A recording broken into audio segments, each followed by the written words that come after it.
Welcome to the deep dive. We've got something really interesting for you today. Oh, yeah. We're taking a look into, well, basically a forecast for an upcoming MLS game.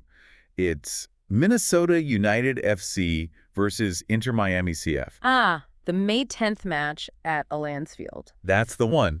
And this isn't just, flipping a coin. We have a detailed match prediction report. Right. This comes from the Gambler's Ruin project, and it's powered by their SmartBet AI tech. Exactly. So forget crystal balls. This is about data. It's like getting a statistical preview, yeah, not just gut feelings. So our mission, really, is to dig into this report, see what the AI is thinking, and, well, what it predicts for this match. Understand the mechanics behind the prediction. Kind of like lifting the hood on the smartest football brain we could find for this game. And what's cool is that it's not just one single approach. The report mentions they use a hybrid method. Hybrid. Yeah, combining something called Poisson regression with machine learning classifiers. It sounds pretty thorough. Okay. Poisson regression, machine learning. We'll need to unpack those. But first, the report sets the stage right. Team status. It does. Starts with the teams. Minnesota United, they're the home team. And they've got some injury concerns. Looks like it. 2 defenders, Kip Keller and Manas Komet, both out with thigh injuries. Doesn't say when they'll be back. 2 defenders. That could matter. Potentially, yeah.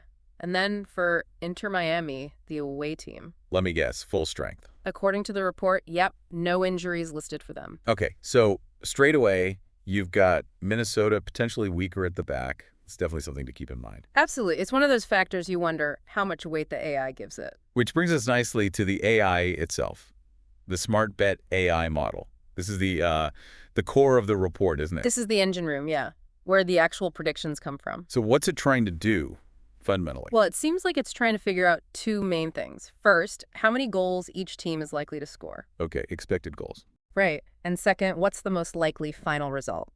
Home win, draw, or away win. And it uses different tools for that. You mentioned Poisson. Exactly. That's the first piece. They use these bootstrap Poisson models for the expected goals.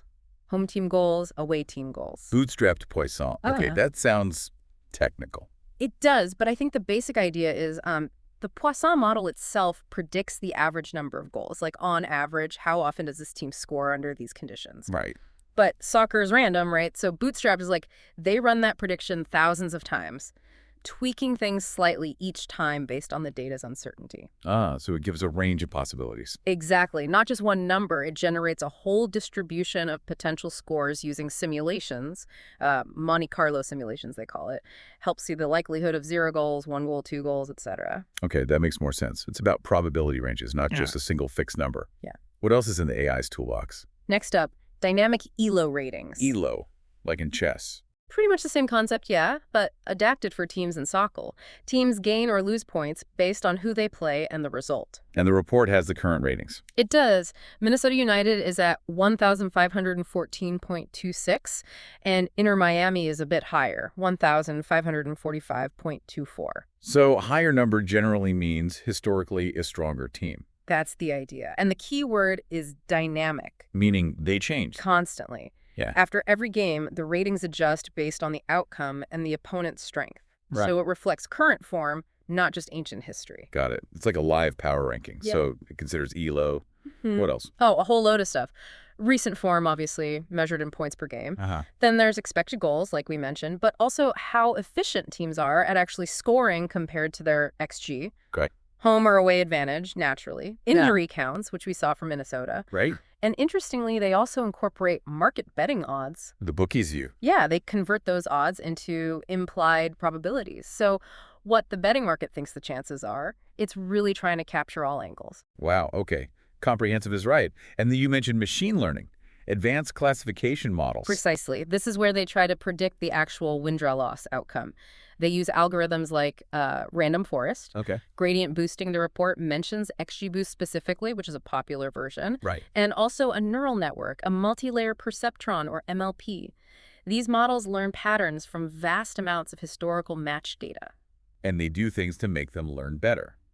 Yeah. The report mentions SMOT. Yes, SMOT is a technique to handle imbalances in the data. Like maybe there are way more historical home wins than draws in the training data. SESMOD helps balance that out so the model doesn't get biased. And grid search. That's for tuning the models, finding the best settings, the best parameters to make them as accurate as possible. It's all about optimization. Okay. And one last bit of jargon. Yeah. Fuzzy matching and Unicode normalization. Sounds like data cleanup. That's exactly it. Making sure the AI understands that, say, Inter Miami and Inter Miami CF are the same team, even if spelled slightly differently in various data sources. Consistency is key. Got it. So that's the toolkit.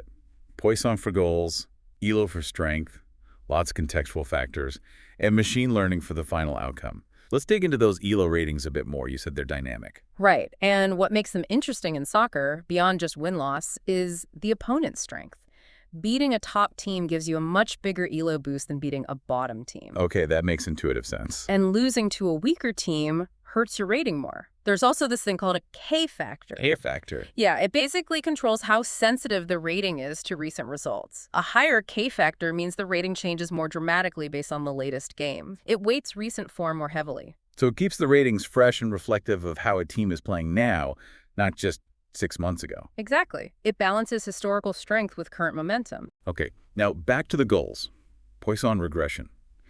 How does it use all those factors, below, form, injuries, to predict goal numbers? Well, think of it as building a statistical recipe for goals. It looks at all those inputs: home ELO, home form, away form, maybe injury impact, home advantage, market odds, and calculates how much each one contributes on average to the number of goals scored. Right. So it might find that historically, a 100-point increase in ELO rating corresponds to, say, an extra zero point 0.2 goals per game on average. Holding other factors constant, it estimates these relationships. And the report gives some specifics from the models. For the home Poisson model, it says home ELO has a positive coefficient. Right, suggesting, as you'd expect, that a higher home team ELO rating is associated with scoring more goals at home. Makes sense. Stronger teams score more. Generally, yeah. But then home form, their recent points per game at home, has a negative coefficient. That seems odd. Better form means fewer predicted goals. Yeah, that one is a bit counterintuitive, isn't it? The p-value is a bit higher too, suggesting less certainty. But sometimes models pick up weird correlations. Like what? Well, maybe teams on a hot streak start playing more defensively, or maybe they face opponents who park the bus more often. Or it could just be a quirk in this specific data set or model. It's a good reminder these models show associations, not always clear cause and effect. Interesting. And for the away Poisson model, the market prob away, the betting market's view of Miami's win chance, has a significant negative link to predicted away goals. That is interesting. So the model suggests that when the market strongly fancies Miami to win, the model itself predicts slightly fewer goals for them compared to when the market odds are less skewed. Yeah, seems backwards almost. It could be complex interactions. Maybe high market probability for an away win often occurs in games expected to be tight, low-scoring affairs overall. Or maybe the model trusts its own factors more than the raw market probability for predicting goal volume specifically. It's tricky to pinpoint without seeing the full model context. Okay, so accepting these models have their quirks, what are the raw predicted goal outputs from just these initial Poisson models? The report lists 1.06 expected goals for Minnesota and 1.36 for Inter Miami. So a slight edge to Miami there, about 0.3 goals more predicted. Based on that initial model, yes. But then it gets refined with the bootstrapped predictions. Yeah. Right? Using those simulations. Exactly. The bootstrapping gives a more robust estimate and, crucially, those confidence intervals, the range of likely outcomes. How many are those? For Minnesota, the bootstrap prediction is 1.04 goals, pretty close to the first number. But the 95% confidence interval is wide, 0.0 up to 4.0 goals. 0 to 4. Okay, and for Miami? It's 1.37 goals predicted, again, very close to the initial value. And the confidence interval is also 0.00 to 4.00. Wow. So while the average prediction slightly favors Miami scoring more, these ranges basically say almost anything from a shutout to a goal fest is statistically plausible for either side. That really sums up soccer prediction, doesn't it? Low-scoring games mean huge variability. A single goal swing makes a massive difference. The average is just the center point of a very wide range of possibilities. Absolutely. Okay, let's switch to the outcome prediction, those machine learning classifiers. Random forest, XGBoost, and the MLP neural network. What did they predict for the winner? Well, this is where it gets really interesting because they don't all agree. Oh, a split decision. Yep, the random forest model actually predicts a home win for Minnesota United. Okay, so that pushes back against the goal prediction favoring Miami slightly. What about the other two models? Both XGBoost and the MLP neural network predict an away win for Inter Miami. So two for Miami, one for Minnesota among the individual predictors. Exactly. A disagreement within the AI committee, if you like. And the report mentions their accuracy scores, around 0.53 to 0.57, which sounds, well, not amazing, like just over 50-50. It might seem low if you're thinking about, say, weather forecasting accuracy, but for predicting soccer results, that's actually pretty standard, even decent. Really? Yeah, soccer is notoriously hard to predict. There's so much randomness, luck, individual moments of brilliance or error. Getting consistently much above 60% accuracy on outright win or loss predictions is extremely difficult. So, 53-57% shows the models have some predictive power, but it highlights the challenge. Okay, fair enough. Context matters. But then they try to combine these models, right? The stacked ensemble prediction. That's right. Think of it as a manager listening to advice from different coaches and then making a final call. How does it work? Essentially, the predictions from the individual models, the random forest vote, the XGBoost vote, the MLP vote, become the input for another machine learning model. The stacking model learns how to best combine the strengths and potentially weigh the opinions of the base models to make a hopefully more accurate final prediction. So it learns which of the first models tends to be better in which situations. Sort of, yeah. Or just how to blend their probabilities effectively. And what was the final verdict from this stacked ensemble, the super predictor? The stacked ensemble predicts an away win for Inter Miami. Okay, so it sides with XGBoost and the MLP. Correct. And the report notes its accuracy is slightly higher. It's 0.62. Ah, breaking the 60% mark. So combining them did seem to help a bit. It suggests the ensemble approach is finding a slightly better signal by leveraging all the models, yeah. All right, one last piece of the puzzle. Yeah. The Monte Carlo simulations for specific score lines. This comes back to those goal probability distributions. Exactly. They run the goal simulations thousands of times based on the bootstrap Poisson results. Each simulation run produces a potential score line, like 1-0, 2-1, 0-0, etc. By doing this thousands of times, they can count how often each specific scoreline occurred in the simulations. That gives you the probability of each potential final score. It's like playing the match 10,000 times on paper to see what happens most often. That's a great way to put it. So what were the most frequent outcomes in these simulations? The top predicted scores. The single most probable scoreline predicted was a 1-1 draw. That came up about 13% of the time in the simulations.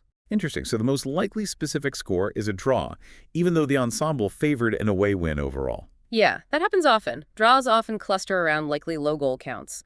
The next most likely was 0-1, an away win for Miami at around 12%. Right. Then a 1-0 home win for Minnesota at just under 10%, followed by a 0-0 draw at about 8.7%. So the top four most likely specific scores include 2 draws, a narrow away win, and a narrow home win. It reinforces that idea of a tight game. Definitely paints a picture of a close contest being the most probable scenario. And if you add up all the simulations, what are the overall chances for home win, draw, and away win? Based on summing up the probabilities from all those simulated score lines, the Monte Carlo results give about a 29% chance of a Minnesota home win, a 27% chance of a draw, and roughly a 44% chance of an Inter Miami away win. Okay, so that 45% for the away win aligns pretty well with the stacked ensemble model predicting an away win, too. It seemed to be the most likely broad outcome category. It does seem to be where the different analytical threads converge most strongly, yes. The away win comes out on top in the overall probability stakes. Right. Okay, let's try and bring all this together then. We've covered a lot of ground. What are the main headlines from this SmartBet AI deep dive? Well, I think there are a few key things. First, Inter Miami seems to have a slight edge based on historical performance reflected in that higher ELO rating. Second, the goal prediction models, both the initial Poisson and the bootstrap simulations, suggest Miami has a slightly higher expected goal count, though the confidence intervals are really wide. Okay, slight edge Miami on goals. Third, when it comes to predicting the outright winner, it's a bit mixed. One machine learning model, Random Forest, says home win. Right, the outlier. But the other two, XGBoost and MLP, plus the more accurate stacked ensemble model, all point towards an away win for Inter Miami. So the balance of ML evidence favors Miami. It leans that way, yeah. But that random forest result is a good reminder it's not unanimous. And then finally, the Monte Carlo view gives the highest probability to an away win overall, 44%.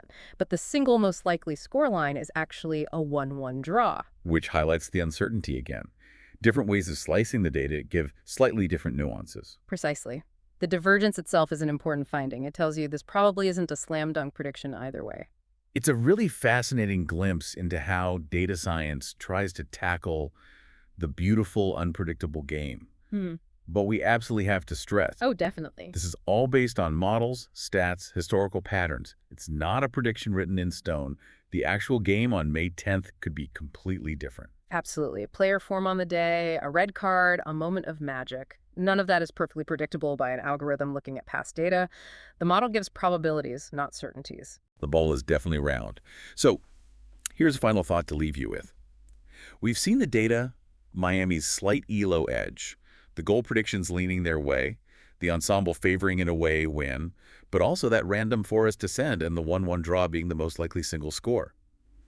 Considering all that, what single factor, maybe even one the AI doesn't perfectly capture, do you think will be the decisive element when these two teams actually meet on the pitch? Something to mull over. A good question to ponder. Thanks for diving deep with us.